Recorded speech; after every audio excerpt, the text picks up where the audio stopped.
भारत और अमेरिका के बीच हुई ट्रेड डील को लेकर राजनीतिक विरोध भी देखने को मिल रहा है। विपक्षी दल ये कह रहे हैं कि सरकार ने जल्दबाजी में डील की है तो कृषि सहित डेयरी और भारत के जो राष्ट्रीय हित है उसके साथ में समझौता किया है। सरकार ने साफ तौर से कहा है कि भारत ने किसी भी सेक्टर को लेकर कोई राष्ट्रीय हित के साथ समझौता नहीं किया है। साथ ही साथ वाणिज्य मंत्री पीयूष गोयल ने खास तौर पर राहुल गांधी पर हमला बोलते हुए कहा कि वो भ्रम फैलाने की कोशिश कर रहे हैं और विपक्षी दलों के साथ मिलकर वो देश की जनता को गुमराह कर रहे हैं, जबकि ऐसा कोई आधार नहीं है कि ट्रेड डील का विरोध किया जाए।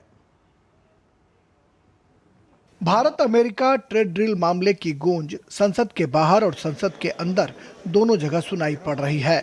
मंगलवार की सुबह ज्यों ही विपक्ष को ट्रेड डील की भनक लगी, विपक्षी सांसद आक्रोशित होने लगे।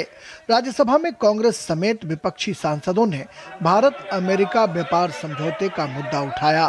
सत्ता पक्ष की तरफ से राज्यसभा में नेता सदन जेपी नड्डा ने साफ किया कि सरकार इस मुद्दे पर हर सवाल का जवाब देने को तैयार है और संसद में चर्चा से सरकार पीछे नहीं हटेगी। ये तरीका प्रजातंत्र के लिए बहुत बड़ा घातक है और इंडियन नेशनल कांग्रेस और इंडिया अलायंस का इररिस्पांसिबल बिहेवियर है। It is an irresponsible behaviour when the government is ready to answer each and every question and when the government is ready to give us details।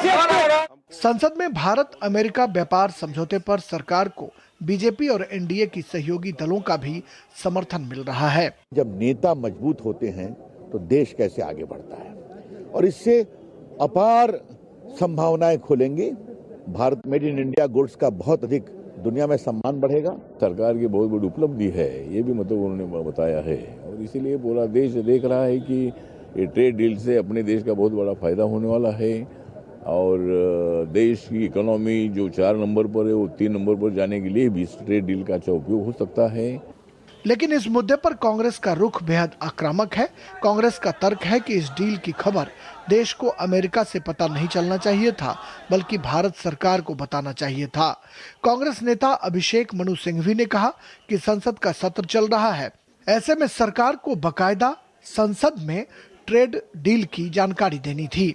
माननीय Trump साहब बता रहे हैं भारत को कि क्या ट्रेड डील हुई है, तो ये समझता हूँ मैं कि एक समृद्ध सबसे बड़े गणतंत्र का विश्व में हमें ये सूचना और उसके डिटेल्स बाहर से नहीं मिलने चाहिए, हमारे देश से और खास तौर से पार्लियामेंट चल रहा है तो उसमें मिलने चाहिए।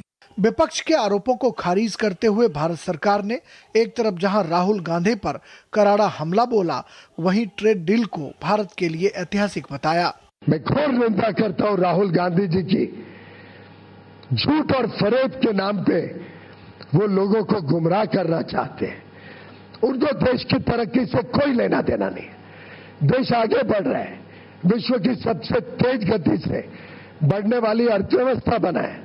लाखों करोड़ रुपए का जो निवेश हम भारत में आकर्षित करने में जुटे हुए हैं। राहुल गांधी जी को क्या मिर्ची लगती है? राहुल गांधी जी को देश की प्रगति से नफरत है। इससे पहले मंगलवार की सुबह एनडीए संसदीय दल की बैठक में भी भारत अमेरिका व्यापार समझौते का मसला सुर्खियां बटोरता रहा, जब एनडीए के नेताओं ने ट्रेड डील को लेकर प्रधानमंत्री नरेंद्र मोदी का जोरदार अभिनंदन किया। अनुज यादव और निशांत राय के साथ राजेश राज, डीडी न्यूज, दिल्ली।